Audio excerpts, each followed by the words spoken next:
প্রিয় ভাইরা মা বোনেরা, ফজরের 2 রাকাত সুন্নত নামাজ আদায় করার পরে নবীজির শেখানো ছোট্ট দোয়াটি শুধুমাত্র 100 বার পাঠ করবেন।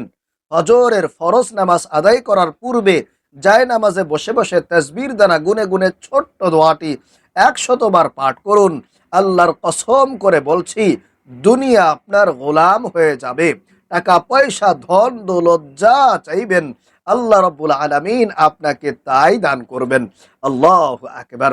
প্রিয় ভাইরা মা বোনেরা, আল্লাহ রব্বুল আলামিন পবিত্র কোরআন আল কারীমের মধ্যে খুবই সুস্পষ্টভাবে বর্ণনা করেছেন। আল্লাহ তাআলা বলেন, ওয়ালিল্লাহিল আসমাউল হুসনা ফাদউহু বিহা। আসমান এবং জমিনের সমস্ত ধনভাণ্ডারের চাবি আল্লাহর কাছে আছে। আপনি আমলটি করে যা চাইবেন আল্লাহ রব্বুল আলামিন আপনাকে তাই দিয়ে খুশি করে দিবেন। আল্লাহু আকবার। এজন্য প্রিয় ভাইরা মা বোনেরা, আপনাদেরকে আমি বিশেষভাবে অনুরোধ করে বলতে চাই, যেহেতু রজব মাস চলছে, বরকতি মাস চলছে, এই মাসটা হলো আল্লাহ তাআলার মাস। আল্লাহর নবী সাল্লাল্লাহু আলাইহি ওয়াসাল্লাম বলছেন, রজবা শাহরুল্লাহ, রজব মাস হলো আল্লাহর মাস। আল্লাহ এই মাসটাকে সম্মান দিয়েছেন, আল্লাহ এই মাসটাকে বরকত দিয়েছেন। অতএব এই সম্মানিত মাসে, বরকতপূর্ণ মাসে আপনি যদি আল্লাহর নবীর শেখানো এই ছোট্ট দোয়াটি শুধুমাত্র জায়নামাজে বসে বসে ফজরের ফরজ নামাজ আদায় করার পূর্বে 100 বার পাঠ করতে পারেন, আপনি যদি অভাবী হয়ে থাকেন, আপনি যদি ঋণগ্রস্ত হয়ে থাকেন, আপনি যদি বিপদগ্রস্ত হয়ে থাকেন, আপনার যদি অনেক বেশি অভাব অনটন থাকে, আপনার যদি বিপদবালা মুসিবত থাকে, আপনার যদি পেরেশানি থাকে, আপনি যদি অভাব দূর করাইতে চান, আপনি যদি রিজিক বৃদ্ধি করাইতে চান, তাহলে আমি আপনাদেরকে বলবো, আজকের এই আমলটা আপনি কোনোভাবেই মিস করবেন না। করবেন তো কপাল খুলে যাবে, ভাগ্য পরিবর্তন হয়ে যাবে। আল্লাহর কাছে এই বিশেষ মাসে আল্লাহর পছন্দনীয় আমলটি করে যা চাইবেন আল্লাহ রাব্বুল আলামিন আপনাকে তাই দান করবেন।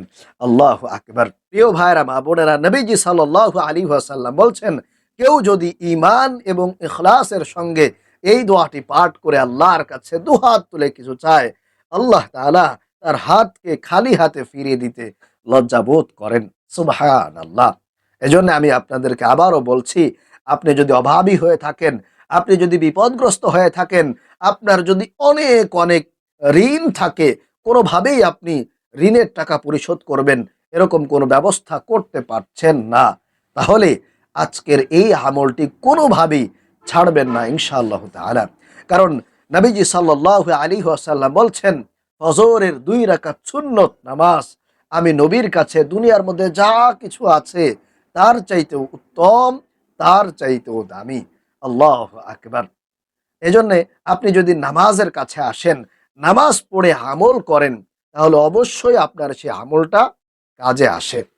আপনারা অনেকেই নামাজ পড়েন না, আমল করেন, যার কারণে সেই আমলটা কোনো কাজে আসে না, আমলটা আল্লাহর কাছে কবুল হয় না। কারণ একজন নামাজি ব্যক্তি আমল করবে, এরপরে আল্লাহর কাছে কিছু চাইবে, আল্লাহ তাআলা তার সেই চাওয়াটাকে পূরণ করবে না, এটা হতেই পারে না। অবশ্যই যারা নামাজ পড়ে আমল করে, আল্লাহর উপরে পূর্ণ ভরসা রেখে, আস্থা রেখে, নবীজির শেখানো আমলগুলো সঠিক নিয়মে করে আল্লাহর কাছে চায়, অবশ্যই আমার আল্লাহ তাদের চাওয়াগুলোকে পূরণ করে দেন। কারণ আল্লাহ রাব্বুল আলামিন নিজেই পবিত্র কোরআন আল কারীমের মধ্যে বলছেন, ওয়ামান ইয়াত্তাকিল্লাহা ইয়াজআল লাহু মাখরাজা ওয়া ইয়ারযুকহু মিন হাইসু লা ইয়াহতাসিব।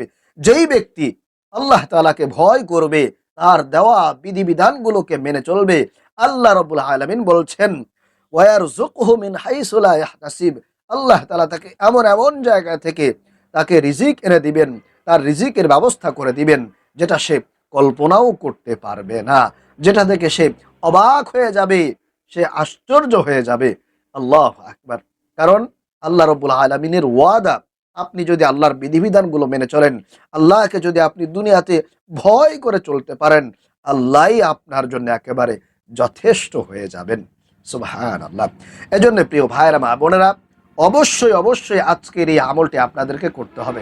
যদি করতে পারেন, ইনশাআল্লাহ আপনার জীবনের মোড় ঘুরে যাবে, আপনার কপাল খুলে যাবে, আপনার সকল অভাব অনটন দারিদ্রতা আল্লাহ রাব্বুল আলামিন দূর করে আপনাকে সচ্ছলতার জিন্দেগি দান করবেনই করবেন ইনশাআল্লাহ তাআলা। তাহলে আসুন প্রিয় ভাইরা মা বোনেরা, আমি আপনাদেরকে আমলের নিয়মগুলো বলে দেই। প্রিয় ভাইরা মা বোনেরা, তাহলে আপনারা প্রথমে ফজরের 2 রাকাত সুন্নত নামাজ আদায় করবেন। আর এই আমলটি আপনারা যেদিন করবেন সেদিন একটু আগে ভাগে আপনাদেরকে ফজরের নামাজটা পড়তে হবে। বিশেষ করে সুন্নত নামাজটা পড়ার পরে যাতে করে আপনাদের হাতে 5-7 মিনিট সময় থাকে। ফজরের যে ফরজ নামাজটা পড়বেন সেই ফজরের ফরজ নামাজটা পড়ার আগে আপনি যেহেতু সুন্নত নামাজটা পড়ার পরে মাঝখানে এই আমলগুলো করবেন, অতএব সেখানে আপনাকে কিছু সময় হাতে রেখে এই আমলটা করতে হবে। তাহলে প্রথমে আপনারা 11 বার 11 বার ইস্তেগফার পড়বেন, আল্লাহর কাছে একটু ক্ষমা চেয়ে নিবেন, মাফ চেয়ে নিবেন। আর আপনারা যদি ইস্তেগফার পাঠ করেন তাহলে 5টা পুরস্কারে আল্লাহ রাব্বুল আলামিন কিন্তু আপনাকে পুরস্কৃত করবেন। 1 নাম্বার, আপনি যদি ইস্তেগফার পাঠ করতে পারেন, আল্লাহর কাছে সেভাবে অনুতপ্ত হয়ে লজ্জিত হয়ে আল্লাহর কাছে যদি নিজের গুনাহের জন্যে নিজের পাপের জন্যে অনুতপ্ত হয়ে আল্লাহর কাছে ক্ষমা চাইতে পারেন, তাহলে অবশ্যই আল্লাহ তাআলা আপনাকে 1 নাম্বারে ক্ষমা করে দিবেন। আপনার অতীত জীবনের যত প্রকার গুনাহ আছে, সগীরা বলেন কবিরা বলেন, জানা ওয়াজানা শিরকি বিদআতি, সমস্ত প্রকারের গুনাহগুলোকে আল্লাহ রাব্বুল আলামিন ক্ষমা করে আপনাকে একেবারে নিষ্পাপ বেগুনাহ মাসুম বানায় দিবেন। আল্লাহু আকবার। এজন্য 1 নাম্বার পুরস্কার আল্লাহ তাআলা আপনাকে ক্ষমা করে দিবেন, মাফ করে দিবেন। 2 নাম্বার, আল্লাহ তাআলা আপনাকে টাকা পয়সা ধন দৌলত দান করবেন। আপনার জীবনে আল্লাহ তাআলা অভাব রাখবেন না। আপনার কোনো চাওয়া আল্লাহ তাআলা অপূর্ণ রাখবেন না। আপনি যদি বেশি বেশি ইস্তেগফার পড়তে পারেন, আল্লাহ রাব্বুল আলামিন আপনাকে মুস্তাজাবুদ দাওয়া বানিয়ে দিবেন। আল্লাহু আকবার। এজন্য 2 নাম্বার পুরস্কার হলো আল্লাহ তাআলা আপনার দোয়া কবুল করবেন, আপনাকে টাকা পয়সা ধন দৌলত দিয়ে ধনী বানিয়ে দিবেন। 3 নাম্বার যে পুরস্কার সেটা হলো আল্লাহ তাআলা আপনাকে নেককার সালেহ উত্তম সন্তান দান করবেন। এমন সন্তান দিবেন যে সন্তান আপনার দুনিয়াতেও কাজে আসবে এবং পরকালে মৃত্যুর পরেও আপনার সেই সন্তান আপনার জন্য নাজাতের ওসিলা হয়ে যাবে। 3 নাম্বার। 4 নাম্বার পুরস্কার হলো আল্লাহ রাব্বুল আলামিন আপনাকে মৃত্যুর পরে বিনা হিসেবে জান্নাত দান করবেন। আর 5 নাম্বার সর্বশেষ পুরস্কার যেটা, সেটা হলো আল্লাহ তাআলা আপনাকে জান্নাতের নহর থেকে শরবত পান করাবেন, শরবত পান করাবেন। আল্লাহু আকবার। আপনাকে জান্নাত দিবেন এবং জান্নাতের নহর থেকে আপনাকে শরবত পান করাবেন। তাহলে প্রিয় ভাইরা মা বোনেরা, ইস্তেগফার পাঠ করার কোনো বিকল্প হতে পারে না। আপনি ইস্তেগফার পাঠ করলে অনেক অনেক ফায়দা, অনেক অনেক ফজিলত হাসিল করতে পারবেন। তাহলে আপনারা প্রথমে ফজরের 2 রাকাত সুন্নত নামাজ আদায় করবেন, এরপরে জায়নামাজে বসে বসে 11 বার ইস্তেগফার পাঠ করবেন। এই ছোট্ট ইস্তেগফারটি পাঠ করবেন। আস্তাগফিরুল্লাহ ওয়া আতুবু ইলাইহি, আস্তাগফিরুল্লাহ ওয়া আতুবু ইলাইহি, আস্তাগফিরুল্লাহ ওয়া আতুবু ইলাইহি। এইভাবে করে পড়বেন। এরপরে 2 নাম্বারে আপনারা নামাজের দুরুদ ইব্রাহিমটা 11 বার পড়বেন, অথবা চাইলে একবারে ছোট্ট দরুদ শরীফ পড়বেন। যেহেতু সময় কম থাকে আপনারা ছোট্ট দরুদ শরীফটা 11 বার পড়বেন, একেবারে ছোট্ট দরুদ। সেটা হলো সাল্লাল্লাহু আলাইহি ওয়াসাল্লাম, আল্লাহ রসুলের প্রেম নিয়ে, মোহব্বত নিয়ে, ভালোবাসা নিয়ে আপনারা পড়বেন। সাল্লাল্লাহু আলাইহি ওয়াসাল্লাম, সাল্লাল্লাহু আলাইহি ওয়াসাল্লাম, সাল্লাল্লাহু আলাইহি ওয়াসাল্লাম দরুদ শরীফ পাঠ করবেন। এরপরে 3 নাম্বারে আপনারা এই দোয়াটি ফজরের সুন্নত পড়ে 3 নাম্বারে দুরূদ শরীফ এবং ইস্তিগফার পাঠ করার পরে এই দোয়াটি আপনারা 100 বার পাঠ করবেন। 100 বার, সেই স্পেশাল বিশেষ দোয়াটির কথা বলতেছি।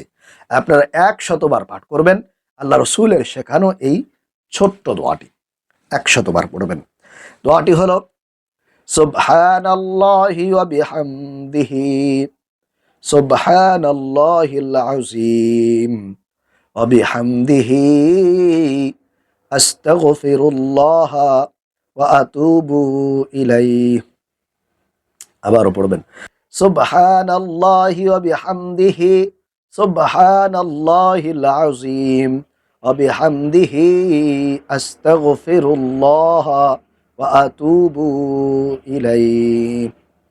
সুবহানাল্লাহি ওয়া বিহামদিহি সুবহানাল্লাহিল আযীম ওয়া বিহামদিহি আস্তাগফিরুল্লাহ ওয়া আতুবু ইলাইহি। এইভাবে করে করে আপনারা টানা ১০০ বার এই ফজিলতপূর্ণ বরকতপূর্ণ শ্রেষ্ঠ দোয়াটি ১০০ বার পাঠ করবেন। তারপরে সর্বশেষ আবারও আপনারা ১১ বার ছোট্ট দুরূদ শরীফটি পড়বেন, সাল্লাল্লাহু আলাইহি ওয়াসাল্লাম সাল্লাল্লাহু আলাইহি ওয়াসাল্লাম। এই দোয়াটি পড়ে আপনারা সর্বশেষ দুহাত তুলে মুনাজাত করবেন, সংক্ষিপ্ত আকারে মুনাজাত করবেন, দোয়া করবেন। আপনার যে সমস্যা আছে, আপনার অভাব থাকলে সে অভাবের কথা বলবেন। যদি ঋণ থাকে, ঋণের জন্য আল্লাহর কাছে বিশেষভাবে অনুনয় বিনয় করে চোখের পানি ছেড়ে দিয়ে আল্লাহর কাছে আপনারা দোয়া করবেন, চাইবেন, তাহলে অবশ্যই আল্লাহ রাব্বুল আলামিন আপনার দোয়া সাথে সাথে কবুল আর মঞ্জুর করে নেবেন।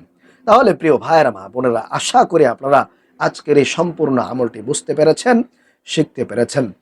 আপনাদেরকে একটি অনুরোধ করব, আপনি যদি আমাদের এই চ্যানেলে নতুন এসে থাকেন তাহলে অবশ্যই দয়া করে চ্যানেলটি সাবস্ক্রাইব করে দিবেন। আর ভিডিওটি ভালো লাগলে, উপকৃত মনে হলে অবশ্যই ভিডিওতে একটি লাইক দিবেন। আসসালামু আলাইকুম ওয়া রাহমাতুল্লাহি ওয়া বারাকাতুহু।